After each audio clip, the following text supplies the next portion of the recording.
Assalamualaikum warahmatullahi wabarakatuh. Perkenalkan, nama saya Muhammad Rusna Putra dari 11 3J6. Di sini saya ingin menjelaskan fungsi alat kerja fiber optik. Splicer. Splicer adalah alat yang digunakan untuk menyambungkan dua ujung fiber optik serat optik dengan cara meleburkan atau menyambungkan inti serat tersebut.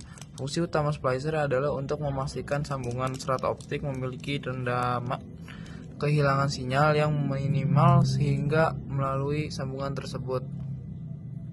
Cleaver. Cleaver adalah suatu pisau berat dengan bilah lebar, biasanya digunakan untuk memotong daging, terutama daging besar dan tulang. Fungsi cleaver ini adalah sebagai alat pemotong untuk membuat potongan permukaan di ujung fiber. Aplikasi cleaver fiber optik ini merupakan salah satu bagian dari jaringan telekomunikasi. Alat fiber optik seringkali digunakan bersama dengan kabel fiber optik, konektor fiber optik, dan penyambung fiber optik. Ada stripper. Stripper adalah alat yang berfungsi untuk mengupas atau menghilangkan lapisan pelindung buffer atau jaket dari kabel, terutama kabel serat optik, fiber optik, dan kabel lainnya seperti UTP atau kabel koaksial. Fungsinya adalah untuk mempersiapkan kabel sebelum penyambungan atau instalasi dengan tujuan untuk menjangkau inti kabel, core, yang akan disambung atau dipasang. Ada optical power meter atau OPM. Optical power meter OPM berfungsi untuk mengukur daya optik, baik daya yang diluncurkan maupun daya yang diterima oleh serat optik. OPM digunakan dalam sistem telekomunikasi dan komunikasi serat optik untuk memastikan kualitas dan keandalan transmisi optik. Ada optical time domain reflector atau RTDR. Optical Time Domain Reflector Meter atau OTDR adalah alat ukur yang digunakan untuk menganalisis dan melacak gangguan pada jaringan serat optik. Alat ini berfungsi untuk mengukur jarak, loss, redam, atau refleksi dan menganalisis berbagai konstruksi serat optik. Ada leg source. Leg source pada dasarnya alat ini menghasilkan sinyal untuk jalur yang akan dilaluinya. Misalkan untuk mengukur rendaman atau end to the end. Light source berfungsi sebagai media yang memberikan sinyal. Ada Optical Fiber Identifier atau OFI.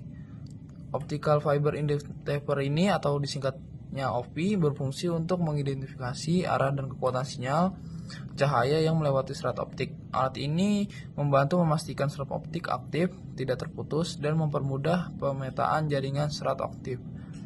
OFI juga dapat digunakan untuk mendeteksi keberadaan lalu lintas jaringan, menguji atau sinyal CW, dan menunjukkan arah sinyal. Ada Visual Fault Locator atau VFL.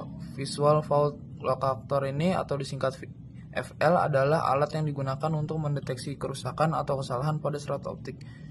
VFL ini berfungsi sebagai senter yang memancarkan cahaya merah, memungkinkan teknisi untuk melihat titik-titik di mana cahaya tersebar atau bocor, menunjukkan adanya kerusakan seperti patah atau sambungan yang buruk.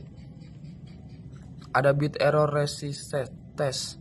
Bit error resistance adalah tes uji tingkat kesalahan bit, adalah metode pengujian yang digunakan untuk mengukur kedalaman transmisi data digital. Fungsinya adalah untuk menentukan seberapa banyak bit yang salah, kesalahan bit yang diterima dibandingkan dengan total bit yang dikirim. Dengan kata lain, juga berfungsi baik sistem komunikasi digital mentransmisikan dan tanpa kesalahan. Adaptor fiber optik. Adaptor serat optik adalah komponen yang menghubungkan dua konektor serat optik, memungkinkan transmisi sinyal cahaya secara efisien antara perangkat yang berbeda. Fungsinya adalah sebagai jembatan untuk menyambungkan serat optik baik dengan konektor yang sama maupun yang berbeda. Adaptor ini memungkinkan penyambungan dan pemutusan kesambungan yang lebih cepat serta membantu memaksimalkan kerugian